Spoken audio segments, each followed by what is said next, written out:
ማለክቶቹ ስም ሲረግሙ ዳዊትስ እጥላል አይደለም ያለው በተገዳደርከው በዚህ ሕዝብ አምላክ በእስራኤል ጨፍሮች አምላክ በእግዚአብሔር ስም እመጣብሃለሁ። ሮማዊውን ኤው ስትሉት የተሰቀለውን ክርስቶስን ኤው ስትሉት ወንበዴ ነው የሚለው ወንበዴ ነው የሚሰቅሉት ወንበዴ ይላል። ግሪካዊውን ኤው ስትለው ሞኝነት ነው ይላል። አይሁዳዊውን ኤው ስትለው የተረገመ ነው ይላል። ክርስቲያኑን ኤው ስትለው የእግዚአብሔር ኃይል ለማዳን ነው ይላል። ሰዎች ነን ግን ጳውሎስ ምንድነው የሚለው? መንፈሳውያን ነን። ሁለተኛ ቆሮንቶስ ምዕራፍ 10 ላይ እንሄድና ከቁጥር 3 እስከ 6 ድረስ ያለችውን በጌታ በኢየሱስ ክርስቶስ ስም አነባለሁ። የጌታ ቃል እንደዚህ ይላል። የምንኖረው በዚህ ዓለም ቢሆንም የምንዋጋው በዚህ ዓለም ስልት አይደለም። ደግሞም የምንዋጋበት የጦር መሳሪያ የዚህ ዓለም መሳሪያ አይደለም። ይሁን እንጂ ምሽግን ለመደምሰስ የሚችል መለኮታዊ ኃይል ያለው ነው። በእግዚአብሔር ዕውቀት ላይ በትዕቢት የሚነሳውን ክርክርና ከንቱ ሐሳብ ሁሉ እናፈርሳለን። አእምሮንም ሁሉ እየማረክን ለክርስቶስ እንዲታዘዝ እናደርጋለን። መታዘዛችሁ በተፈጸመ ጊዜ አለመታዘዝን ሁሉ ለመቅጣት ተዘጋጅተናል። ጌታ የተባረከ ይሁን። የሁለተኛ ቆሮንቶስ ምዕራፍ 10 ላይ ያለ የጌታ ቃል ክፍል ነው። አብረን አስቀድመን ያነበብነው ሁለተኛ ቆሮንቶስ ምዕራፍ 10። እዚህ ሁለተኛ ቆሮንቶስ ምዕራፍ 10 ላይ ጳውሎስ የተነሳበት በአገልግሎቱ ላይ ወይንም በሐዋርያዊ ጥሪው ላይ የተነሳበት አንዳንድ አምባጓሮ ነበረ። ቆሮንቶስ ቸርች ላይ የቆሮንቶስ ቤተክርስቲያን እንደምታውቁት በጳውሎስ ነው የተተከለችው። 1 ዓመት ከ6 ወር አካባቢ 18 ወራት ሙሉ ጳውሎስ እዛ ከተማ ተቀምጦ በጣም ዋጋ ከፍሎ ቤተክርስቲያኒቱን አስተምሯል። እንዲያድጉ በጣም ብዙ ዋጋ ከፍሏል። በጣም ብዙ ዋጋ ከፍሏል። አሁን ምናልባት እኛውን እያሳለፍን ያለነው በሳምንት 3 ቀን ነው። በቋሚነት እንደዚህ በዋና ጉባኤ በሳምንት 3 ቀን ነው አብረን የምናሳልፈው። ጳውሎስ በየቀኑ ነበር ባይዘው የሚያገኛቸው። በየቀኑ 1 ዓመት ተኩል ያክል በየቀኑ ምናልባት በሳምንት 2 ቀንና 3 ቀን ብታደርጉት የ4 ዓመት የ5 ዓመት ከዛም በላይ ማለት ነው አብሯቸው ያሳለፈው። በጣም በከባድ ሁኔታ ነው ጳውሎስ በመካከላቸው አብሮ የቆየው። እንደውም አንዳንዴ በኑሮ ሁሉ እንዳይከብድባቸው ስለሚፈራ ቀን አብሮ ድንኳን ሁሉ ይሰፋ ነበረ። ድንኳን ይሰፋል በጣም እንዳይከብድባቸው ማለት ነው። እና ሐዋርያዊ መብቴን ሁሉ አልተጠቀምኩም ይላል ቆሮንቶስ። አሁን እኔ ሐዋርያ እኮ ነኝ አለ። አሁን እንደ ኬፋ ሙሉ መብት አለኝ ይልና ግን እኔ መብቴን አልተጠቀምኩም። አሁን እናንተ ላይ ብከብድ ከበድከን ልትሉኝ አይገባም። ሐዋርያዊ መብቴ ነው። እሱን ሁሉ መብቴን ግን ትቼ በእናንተ መካከል ስኖር የበለጠ ወደታይ ዝቅ ብዬን ያገለገልኩት ይላል። እና ቆሮንቶሶች በጣም ደስተኛ ናቸው። በእውነት በዚህ በጣም ደስተኛ ናቸው። በብዙ ነገርም ከጳውሎስ ጋር አብረዋሉ። ግን በኋላ ላይ ግን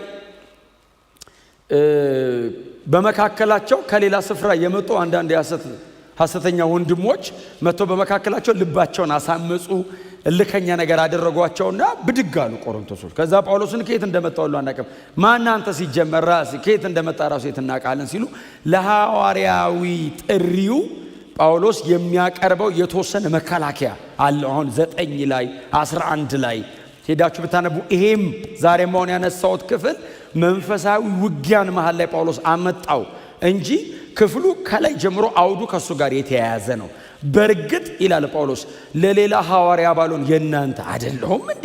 አሁን ሌላው አይበለኝ ችግር የለውም፣ የናንተ ግን ሐዋርያ አይደለሁ እንዴ ብሎ በጣም ወረድ ብሎ ዝቅ ብሎ ይከራከራል። ምዕራፍ 10 እናንተ ከቁጥር 1 ጀምራችሁ ታነቡት ምን ይላል? ቁጥር 1 ላይ እኔ ጳውሎስ በእናንተ ፊት ስሆን አይናፋር ከእናንተ ስርቅ ደፋር የተባልኩ አያችሁ ነኝ አይደለም ያለው እያሉኝ ነው። እዛ ሩቅ ተቀምጦ ነው አጉል ደፋር እንደዚህ የሚጽፈው። እዚህ ቢመጣ አይችልም አሉኝ። እናንተ ፊት አይናፋር ከእናንተ ስርቅ ደግሞ ደፋር ተባልኩ። ነኝ ወይ ግን አይደለም እመጣለሁ ይላል ጳውሎስ። እመጣለሁ እያልኳችሁ ያለሁትን ነገር ፊት ለፊት እለዋለሁ። እና እነዛ ናቸው ያሉት ባይዘ ዝም በለው እባክህ አሁን እዚህ ቢመጣውን ማለት ይችላል አይችልም። ከየት እንደመጣ ነገም እንደዛ ሩቅ ተቀምጦ እዛ ክንክራውስ ምናምን ተቀምጦ ፀጉሩን እየተላጨ አይሁድ መሃል ተቀምጦ እዛ ደብዳቤ እየጻፈ ከእናንተ ሲርቅ ነው ደፋር እንጂ እዚህ ቢመጣ አይናፋር ነው ሲሉት ከእናንተ ጋር ስሆን አይናፋር ከእናንተ ስርቅ ደፋር የተባልኩ። መጽሐፍ ቅዱስ እንደሆነ እያሰበ አይደለም ጳውሎስ የጻፈው። ባይዘው አባባላቸውን እኮ ነው የጻፈው። ሲመጣ አይናፋር ሲርቅ ደፋር። ጌታ ይባረክ። እንደዚህ አይነት ሰዎች አይጠፉም። ግን ጳውሎስ እንደዚህ አይደለም ማለት ምክንያቱም ነገሩ ፐርሰናል አይደለም፣ የእግዚአብሔር መንግስት ጉዳይ ነው። እኔ ለግል መብት አይደለም እየተከራከርኳቸው ያለሁት ነው የሚላቸው። የጠራኝ እግዚአብሔር ነው። ደግሞ በእናንተ መካከል ደግሞ በዚህ መንገድ በጣም ዝቅ ብዬ ሳልከብድ ነው የኖርኩት። ስለዚህ በዚህ ጉዳይ መጥቼ ሳወራ ፐርሰናል አይደለም። እንደውም ጳውሎስ በጣም ዋጋ ከፍሏል። ቆሮንቶስ በጣም እንደውም ዋጋ አስከፍሎታል። እንኳን እነሱ ላይ ሊከብድ ይቅርና ከብደውበታል። ይፍን ከብደውበታል። እግዚአብሔር የተመሰገነ ይሁን። እንደዚህ እንድናገለግል ጌታ ሁላችንን ይርዳን። በእውነት በጣም ሞር አድቫንስ ሄዶ የእግዚአብሔርን ጥሪ ፉልፊል ለማድረግ የሚታገል አገልጋይ መሆን ቀላል ነገር እንዳይመስላችሁ። ሃምብል መሆን ቀላል አይደለም። በጣም ትሁት መሆን ቀላል አይደለም። በእውነት ነው የምላችሁ። አንዳንዴ አገልግሎት እንግዲህ እዚህ መሆን አገልጋዮች አሉ፣ እዚህ ውስጥ መሆን የማያችሁ አገልጋዮች አላችሁ። ጌታ ይባርካችሁ። ከተለያየ ቦታ የመጣችሁ አገልግሎት በባህሪው አንዳንድ አገልግሎት በባህሪው ትህትናን የሚነጥቅ እስኪመስል ድረስ ከባድ ሆኗል አይደል? አሁን የአገልግሎቱ በቃ ከጸጋው ጋር አብሮ የሚሰጥ እስኪመስል ድረስ አይደል? ልክ እንትኑ ጸጋው ሲመጣ ቀና ማለት ትሁት መሆን ትዕቢተኛ መሆን ቀላል ነው። ትሁት መሆን ነው ከባድ። አመፀኛ መሆን በጣም ቀላል ነገር ነው። ጌታን እየመሰሉ መኖር ነው ከባድ። ዓለምን መምሰል ምን ይከብዳል? አሁን ዓለማዊ ለመሆን እኮ ደቂቃም አይፈጅም። መፈለግ ብቻ በቂ ነው። ክርስቲያን መሆን ነው ከባድ። እና ጳውሎስ በጣም ትሁት፣ በጣም ልቡ የተሰበረ፣ በጣም ዝቅ ያለ በጸጋውም በእውቀቱም በገንዘቡም ጭምር በሁሉ ነገሩ አብሮ የሚደክም አይነት አገልጋይ ነው ጳውሎስ። እና እንዴ እኔን በዚህ ልትከሱኝ አትችሉም ይላቸው። በፍጹም አትችሉም። እንደዛ በመካከላችሁ ስለመጡት ሰዎች መጥቼ መልስ እሰጣለሁ ግን እስኪመጣ ድረስ ብሎ ነው የሚጽፈው። ከዛ በኋላ ደግሞ መንፈሳዊ ውጊያን ይጽፋል። እሷን ነው ከኔ ጋር የምናየው። ቁጥር 3 ምንድን ነው የሚለው? የምንኖረው በዚህ ዓለም ቢሆንም የምንዋጋው በዚህ ዓለም ስልት። የምንኖረው በዚህ ዓለም ቢሆንም ማለት ምን ማለት ነው? የቀድሞ ትርጉም እጁ ላይ ያለ ሰው ምንድን ነው የሚለው? ምንም በሰው ልማድ ብንመላለስ ማለት ምን ማለት መሰለ? ሰው ነን ማለት ነው። ምንም በሰው ልማድ ብንመላለስ ማለት ፍጹም ሰው ነን ማለት ነው። ውጊያችን፣ መዋጊያችን፣ መሳሪያችንና የምንዋጋው አካል ስጋዊ አይደለም እንጂ እኛ ግን ፍጹም ሰው ነን። ዓለም ላይ ያለው ሰው አይነት ነን። ምንም በሰው ልማድ ብንመላለስ ማለት አሁን ጳውሎስ አንዳንድ ሐሳቦችን ሲያወራ ይሄ ሰውዬ ሰው አይደለም እንዴ ሊሉት ነው። ከዚህ በኋላ ባሉት ምዕራፍ ለምሳሌ ምዕራፍ 12 ላይ ሶስተኛ ሰማይ ብዙ ጊዜ ምን አነስ ሶስተኛ ሰማይ ሄዶ የመጣበት የመገለጥ ብዛት ምናምን የእግዚአብሔር መኖሪያ ገነት ገባው ምናምን ሲል ሰው አይደለም እንዴ ሊሉት ነው። ስለዚህ ጳውሎስ እንደዚህ ይላል፣ ምንም በሰው ልማድ ብንመላለስ የሚለው የሚጠቀመው ትክክለኛ ቃል አለ። ጳውሎስ የሚጠቀመው ትክክለኛ ቃል ማንም መሬት ላይ ተወልዶ አድጎ እንደሚሞተው ሰውዬ ምንም ፍጹም ሰው ነን ማለት ነው ትርጉሙ። ምንም በሰው ልማድ ብንመላለስ ሰው ነን ማለት ነው። አሁን ይሄ በእኛ ዘመን አሁን ስታስተምሩት አሁን እኔ አሁን እዚህ ጉባኤ ላይ ቆሜ አሁን ፍጹም ሰው ናችሁ ስል እውነቴን አይደለም ያልሆናል እንዴ? ሰውና የሆነ ነገር የሆነ ሰው አለ እዚህ ሰው ነን አይደል? አሁን ጳውሎስ ቀጥሎ ያለውን ነገር ሲያወራ ሌላ አይነት ትርጉም እንዳይሰጡበት ወይንም ወደ ሌላ ጽንፍ ተጎትተው እንዳይወጡ ጳውሎስ ሰዎች ነን፣ በሰው ልማድ ነው የምንመላለሰው። እንደ ማንኛውም ፍጥረታዊ ሰው ይርበናል፣ ይጠማናል፣ ይደክመናል፣ እንተኛለን፣ እንነሳለን። አንዳንድ ነገር በደንብ ያቀተናል። እከሌ ያቃተኝ የሚለው ያቀተናል፣ እከሌ የሚከብደው ይከብደናል። የእከሌ ቻሌንጃችን ነው። ሰው ነን። ሁሌ እንደምላችሁ በጣም ዝቅ እንዳላረጋችሁ መንፈሳዊ ሰው ነን። ጎናችሁ ያለው ሰው ወንድሜ እህቴ በሉት እስቲ። ቼክ አርጉት። ሰው ነን፣ ሰዎች ነን። አሁን ጳውሎስ እንደዚህ ያለ በሰው ልማድ ነው የምንመላለሰው። ምን ማለት ነው? ሰው ነን። አሁን አንዳንዶች ይመጡና አይደለንም ይላሉ። ጳውሎስ እንደዚህ አለ፣ በሰው ልማድ ነው የምንመላለሰው አለ። ምን ማለት ነው? ትዳሰሳለህ ማለት ነው። ትነካለህ ማለት ነው። ምሳሶ ይጋብዛል ማለት ነው። ትበላለህ ማለት ነው። ጠማኝ ውሃ ስጡኝ ትላለህ። ደክሞ ትጸልያለህ፣ ጸልዩልኝ ትላለህ። ያቅታል። አሁን እኛ ጥበበኛ የሚመስለን ተንኮለኛ ነው። ተንኮለኛና ጥበበኛ ባይዘው አንለይም። ተንኮለኛ የሆነ ሰው ጥበበኛ አይደለም፣ እሱ ሞኝ ነው። ተንኮለኛ ሞኝ ነው ባይዘው። ለምን መሰለህ? ወጥመዱ ዞሮ ይዟል እግሩን። ባክፋይሩን አትችለውም ባይዘው። የተደረገ ነገር እግዚአብሔር ነው አንዴ መልሶ እንዴ እግሩን ነው የሚይዘው። አይቻልም። ጥበበኛ ከነገሩ በስተጀርባ ያለውን ጄኒዩን ኦሪጂናል ነገሩን የሚያገኝ ማለት ነው። ለምሳሌ በእኛ ላወራላችሁ። ለምሳሌ የተሰቀለ ክርስቶስ እንደተሰቀለ ሆኖ የተወሰነ ሰው አንድ ሮማዊ፣ አንድ ግሪካዊ፣ አንድ አይሁዳዊና አንድ ሌላ ማን አለ? ሮማዊ አለ፣ ግሪካዊ አለ እና አይሁዳዊ አለ፣ አንድ ክርስቲያን አቆማችሁ። ሮማዊውን ኤው ስትሉት የተሰቀለውን ክርስቶስን ኤው ስትሉት ወንበዴ ነው የሚል ወንበዴ ነው የሚሰቅሉት፣ ወንበዴ ይላል። ግሪካዊውን ኤው ስትለው ሞኝነት ነው ይላል። አይሁዳዊውን ኤው ስትለው የተረገመ ነው ይላል። ክርስቲያኑን ኤው ስትለው የእግዚአብሔር ኃይል ለማዳን ነው ይላል። አሁን ሶስቱ ክሊርሊ ፊት ለፊት ያለውን ነገር ነው ያዩት። ክርስቲያኑ ነገሩ የተደረገበትን ምክንያት ነው ያየው። እሱም የተሰቀለ ሰው ነው እኮ የሚያየው። ከጀርባው ግን የእግዚአብሔር ልጅ የሰው ልጆችን ለማዳን እንደሞተ አውቆታል። ኦሪጂናሊ ነገሩ የሆነበትን ነገር የሚያውቅ ማለት ነው ጥበበኛ ማለት። ሶፊያ ማለት ትርጉሙ እሱ ነው ባይዘው። ላቭ ኦፍ ዊዝደም ነው አይደል? ጥበብ ላቭ ኦፍ ዊዝደም እኮ ነው አይደል? እውቀትን የሚወድ ማስተዋል ደግሞ ያንን እውቀት አፕላይ የምናደርግበት መንገድ ማለት እኮ። ክብር ለእግዚአብሔር ይሁን። ስለዚህ ጳውሎስ እያወራ ያለው ምንም እንደ ሰው ልማድ ብንመላለስ ግን ደግሞ መንፈሳዊ ነው ውጊያችን፣ አንደርስታንድ እናደርገዋለን፣ ይገባናል። በጣም የሚገርማችሁ ፎር ዩር ሰርፕራይዝ እኛ በጨለማው ዓለም የሚደረገው ነገር መንፈሳዊ እንደሆነና ነገ ውጤቱ ማቴሪያሉን ሪልም አፌክት እንደሚያደርገው እንደምናውቁሉ በጨለማው ዓለም ያሉትም እንደሚያውቁ ታውቃላችሁ። የኛን የምንሰራው ስራ መንፈሳዊ እንደሆነና ነገ ከነጎዲያ መንግስታቸውን ግንጥልጥሉን እንደሚያወጣው ያውቃሉ። እነሱም አንደርስታንድ ያደርጉታል። ባይዘው እነሱም በዲመኒክ ስፒሪት መንፈሳዊ ዓለም ላይ ነው የሚሰሩት። እኛ ብቻ እየሰራን እነሱ ባይመሮ ብቻ የሚሰሩ እንዳይመስላችሁ። ስፒሪቹዋል ነው ውጊያው፣ ስፒሪቹዋል ነው። እነሱ መንፈሳዊ ዓለም ላይ ይሰራሉ። ስለዚህ ነው ጳውሎስ የምንዋጋው በሰው ልማድ አይደለም። መንፈስ ቅዱስ እኛ ላይ ሆኖ እንደሚሰራ ሁሉ አጋንንት ደግሞ ሰው ላይ ሆኖ ይሰራል። ከሰውየው ጋር አይደለም ጦርነታችን፣ ከጀርባ ካለው መንፈሳዊ አካል ጋር ነው። የዳዊትና የጎልያድ አሁን አንደኛ ሳሙኤል ምዕራፍ 17 አሁን ኖርማል ታሪክ አይመስልም? ኖርማል ታሪክ ኖርማል አይደለም።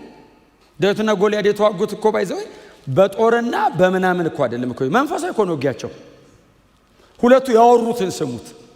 ጎልያድ መጣ እንደዚህ አንተ እኔ ውሻ ነኝ በትር ይዘብኝ የምትመጣው አለውና ከዛ ምንድን ነው ያለው? እገለህና አለው ለሰማይ አዋፋትን ለምድር አራዊት ስጋን እሰጣለሁ ብሎ በአማልክቶቹ ስም ረገመው ይላል። በፍልስጤም አማልክቶች በአቃሮን በነ በኤልዜቡል ማለት ነው። የአቃሮን አምላክ ነው በኤልዜቡል። ትዝ ይላችኋል፣ ኢየሱስን ሰድበውታል። አንተ በአጋንንት አለቃ አጋንንት የምታወጣ የአጋንንት አለቃ ነው ባይዘው በኤልዜቡል። በኤልዜቡብ ነው ትክክለኛ ትርጉሙ። በኤልዜቡብ ማለት የዝንቦች ንጉስ ማለት ነው ትርጉሙ።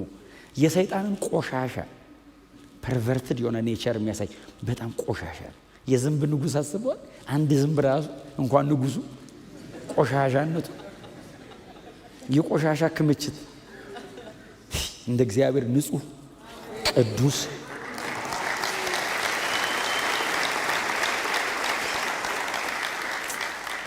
በስማ ደግመን ራሱ እንኳን ክርስቲያን ሆንኩኝ ብንል አንተ የሆነ ነገር ተሰማኝ ሰውነቴን ሁሉ ይሄ ቆሻሻነቱ አንተ ሰውነትን አለመታጠብ ራሱ ከባድ እኮ ነው። እንኳን ኃጢአት ሰይጣንን የዝንቦች ንጉስ ነው ስሙ ነው ባይዘው ስሜ ነው ብሎ እኮ ነው ራሱ እውነቱን እኮ ነው። ስም መገለጫ ነው። ተቀለጫል። ኢየሱስ ክርስቶስ እኮ ስም ብቻ እኮ አይደለም ማንነት እኮ ነው። እግዚአብሔር እኮ ስሙ ብቻ እኮ እንዳይመስል ስም ማን ነው አሉት። እኔ አለ። አይ ማን ነው ስም? እኔ ነኝ። እኔ ነኝ ማንነቱ ነው ስሙ። ያለና የሚኖር በለኝ። ያለና የሚኖር የሚባል ስም የለም፣ ማንነት ነው። ዘላለማዊ ነኝ፣ በምን ትሰበስበኛለህ አለው። ወደዛም ወደዚህም ዘላለም ነኝ እና ማለ በለ ያለና የሚኖር በለኝ። ኢየሱስ ጌታ ነው። ነፃ ነገር ተሰማኝ። ታውቃለህ፣ ቅዱስ ነው እግዚአብሔር፣ ንጹህ ነው፣ የጠራን ወደ ቅድስናው ነው። እጅግ ክቡር አምላክ ነው። ነጥብ የለም ላዩ ላይ፣ ማንም ፈልጎ አያገኝም። ደግሞ ይሄ ቅድስና ዘላለማዊ ነው። የሚናገረው ቅድስና አይደለም፣ የሚነካ ቅድስና አለ። እንዲህ ትዳስሰዋል፣ ይራመዳል። ቅድስናው ትዳስሰው ቅድስናው ነው ምንም ነገር መቋቋም የማይችለው። እግዚአብሔር ቅዱስ ነው። መላእክት የማይጠጉት ስለ ቅድስናው እኮ ነው። ቅዱስ ስለሆነ ነው በዚህ ሰው የማይቀርበው። የእግዚአብሔርን ቅድስና ዲግሪውን ሬዚስት ማድረግ አይቻልም። ምንም ነገር ኃጢአተኛ ነው በእግዚአብሔር ቅድስና ፊት። ጨረቃና ፀሐይ ስንፍና ይከሳቸዋል የሚል ቃል ምን አድርጋ ነው? አሁን ፀሐይ ቀርታ አታውቅም። ኢያሱ ነው አንድ ቀን ያቆማት። በሰላም እኮ ነው የምትወጣው የምትገባው። ሰነፍ ናት አለ። ሰነፍ አይደለችም ፀሐይ። በእግዚአብሔር ቅድስና ፊት ግን ማን ጎበዝ አለ? የኛ አምላክ ብቻውን ያኖረናል። በማንም አይኖርም። እርሱ በራሱ ሕይወት አለው። ሁሉ ከእርሱ በቀዳው ይኖራል። እመካለሁ። ታውቃለህ፣ ልቤ የሆነ ይሞላል። ስሙ የተባረከ ይሁን እና በአማልክቶቹ ስም ሲረግሙ ዳዊትስ እጥላለሁ አይደለም ያለው። በተገዳደርከው በዚህ ሕዝብ አምላክ በእስራኤል ጭፍሮች አምላክ በእግዚአብሔር ስም እመጣብሃለሁ። አይ ስፒሪቹዋል ነው። አሁን የሚበልጠው አምላክ ነው የሚያሸንፈው። የጎልያድና የዳዊት ሳይዝ አይደለም። ምንም ሳይታለም የተፈታ ነው። ጎልያድና ዳዊትን ለግጥሚያ ማታቀርባቸውም፣ ለድርድርም አይመች።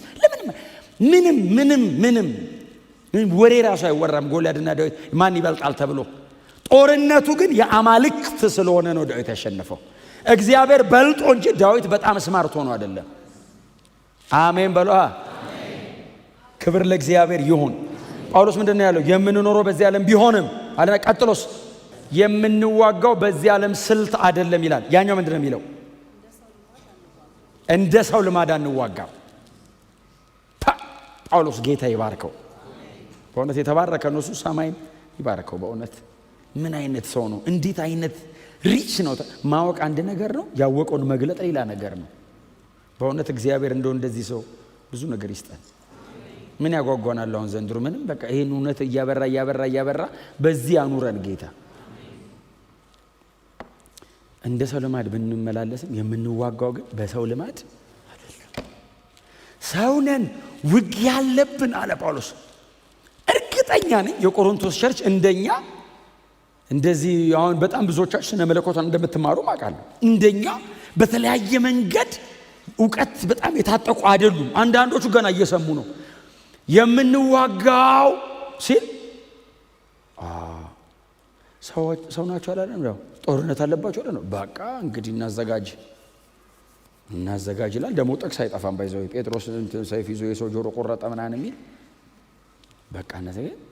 በሰው ልማድ ግን አንዋጋም ማለት ውጊያ አለብን።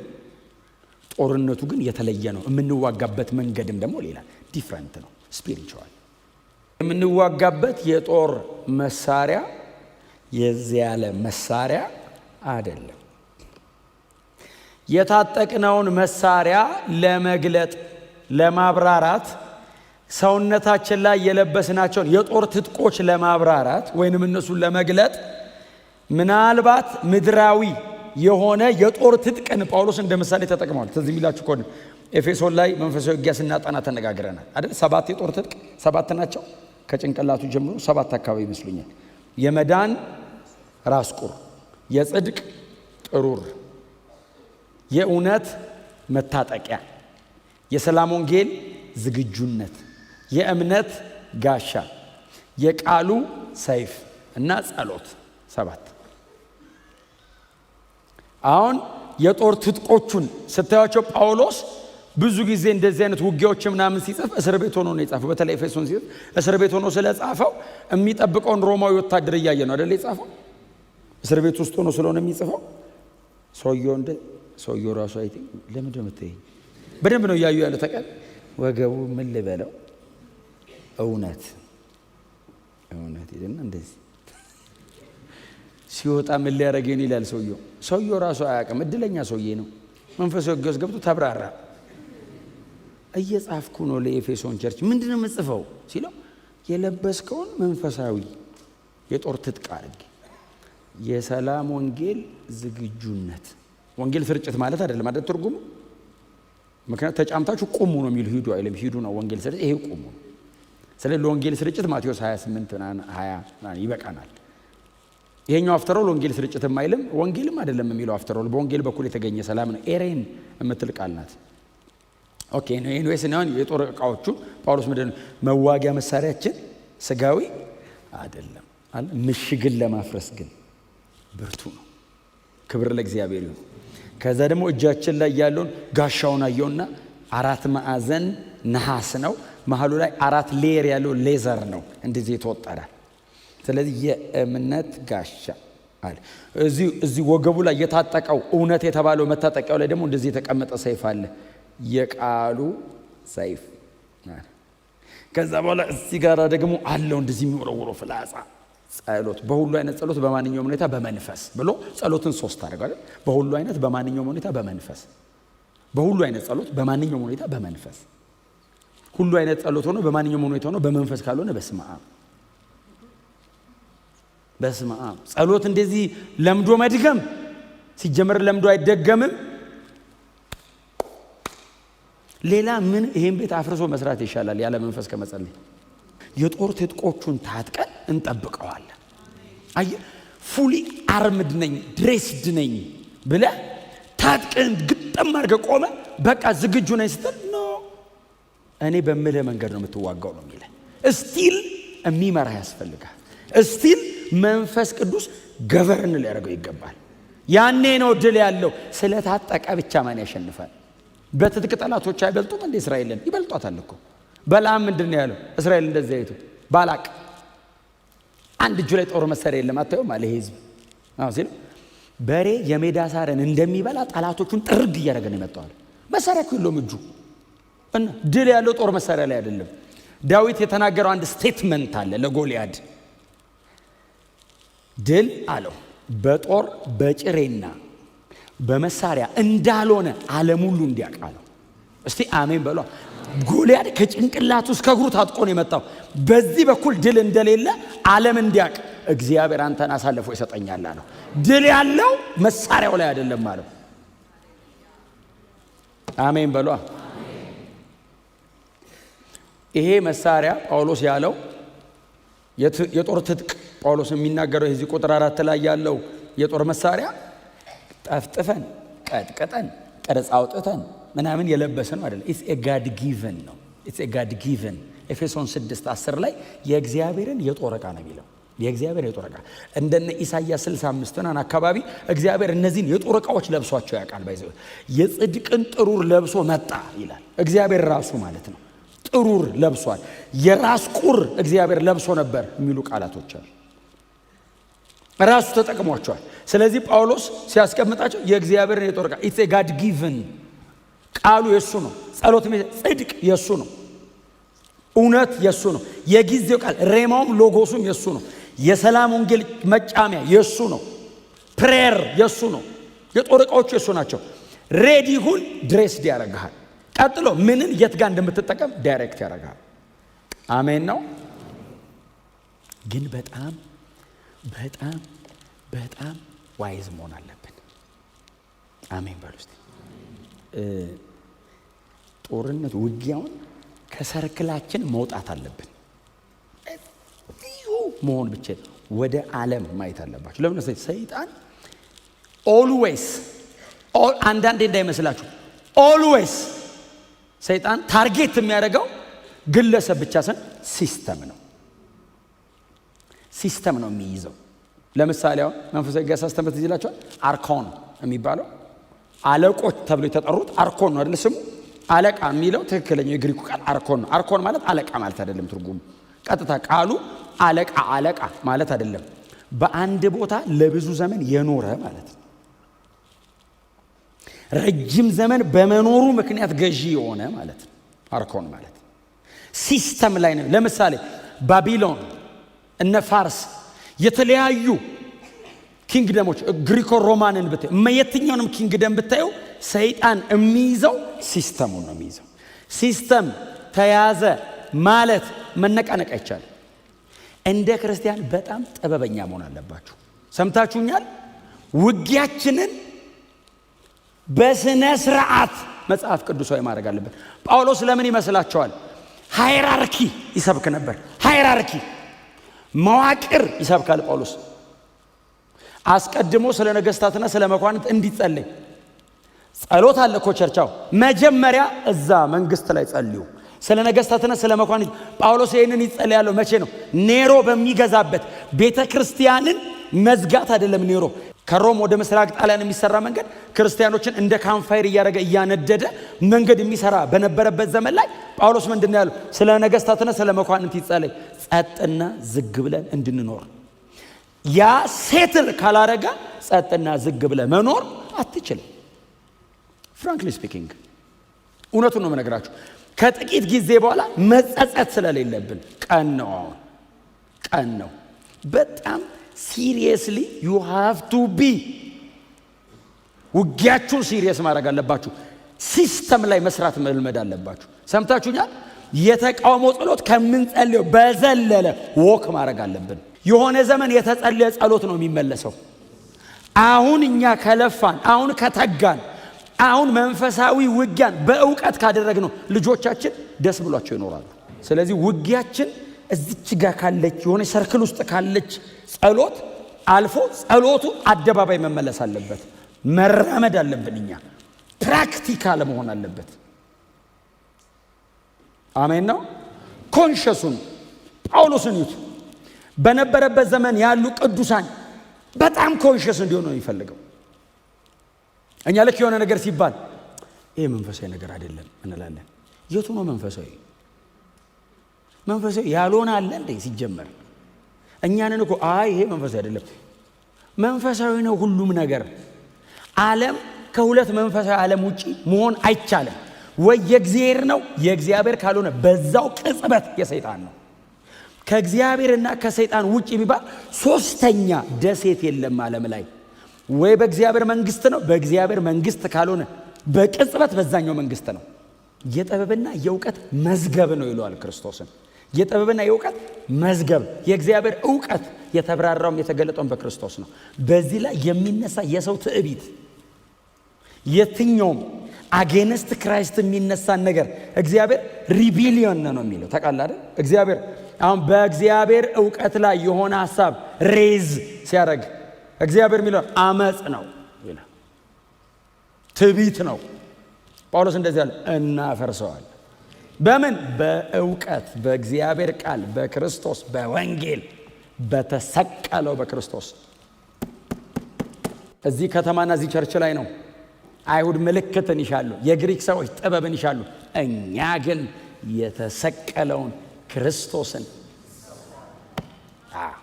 በምንድን ነው የምታፈርሰው? የተሰቀለውን ክርስቶስን እየሰበክን። ዲናያል የሆነውን ስፒሪት በምንድን ነው የምትመታው? በጸሎት ኦፍ ኮርስ።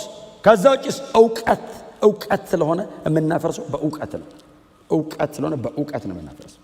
ከእውቀቱ ጀርባ ያለውን ኃይል በጸሎት እንመታዋለን። እውቀትን ግን በእውቀት ነው የምናፈርሰው። ከዛ ቁጥር 6 የመጨረሻው መታዘዛችሁ በተፈጸመ ጊዜ አለመታዘዝን ሁሉ ለመቅጣት ተዘጋጅተናል ይላል። ኢየሱስ ክርስቶስ ጌታ ነው። መታዘዝና አለመታዘዝ፣ መታዘዝና አለመታዘዝ በጣም እኛ ሰፈር ከወረድ ነው እንትን አድርግ አታርግ ነው። እግዚአብሔር ጋርና በእግዚአብሔር ቃል ከወሰድነው መታዘዝና አለመታዘዝ ለቅዱስ ቃሉና ለወንጌል ምላሽ መስጠትና አለመስጠት ነው። እግዚአብሔር አይታዘዝም የሚለው ምን አይነት ሰው ነው? በልጁ በክርስቶስ ኢየሱስ በኩል ያቀረበው ነገር እምቢ ሲል በቃ አልታዘዝም አለ። አልታዘዝም። አለመታዘዝን የምንበቀለው አለ ጳውሎስ መታዘዛችሁ እየተፈጸመ ነው። ለወንጌል፣ ለእውነቱ፣ ለቅዱስ ቃሉ ስትታዘዙ አለ ጳውሎስ። ታዘዘ ብቻ አይደለም እግዚአብሔር የሚለው አለመታዘዝን ይበቀለዋል። ክብር ለኢየሱስ ይሁን። በወንጌል እውነት ላይ እሺ ስንል የክርስቶስ ኢየሱስን አዳኝነት ስለ ኃጢአቴ በመስቀል ላይ እርቃኑን መሞቱን በእውነት እኔን ለማዳን ቤዛዬ መሆኑን የኔን የኃጢአት ዕዳ በሙሉ ወስዶ ዕዳዬን ከፍሎ እኔን በነፃ መልቀቁን ይህንን ሳምን አምናለሁ። በእርሱ በኩል ካልሆነ የዘላለም ሕይወት የሚባል የለም ብዬ ይህንን አምናለሁ ስል እግዚአብሔር ከሰማይ ታዘዘ ይልና አለመታዘዝን ተበቀለው። ክብር ለእግዚአብሔር ይሁን። ይሄ ለአዳዲስ ሰዎች ብቻ ማወራው አይደለም፣ ለሁላችንም የማወራው ነገር ነው። በእውነት በእግዚአብሔር ቤት ውስጥ በእግዚአብሔር መንግስት ውስጥ ለቅዱስ ቃሉ የሚገዛ ለእግዚአብሔር ሐሳብ የሚገዛ እንደ እውነት ለሆነው ነገር የሚታዘዝ ትውልድ ያስፈልጋል። መበቀል አለብን አለመታዘዝን። እልከኝነትን መስበር አለብን። ትዕቢትን ማዋረድ አለብን። በእግዚአብሔር ዕውቀት ላይ የሚነሳ የሰውን ሐሳብ ማስገዛት አለብን። ሰሬንድ ማድረግ አለበት። የትኛውም ዕውቀት ከዘላለም ሞት ፍርድ ሰውን አያድነው። በክርስቶስ ኢየሱስ በኩል የተገለጠውን ይሄንን ዕውቀት መቀበልና በዚህ በጸጋ ማመን ብቻ የዘላለም ሕይወት ይሰጣል።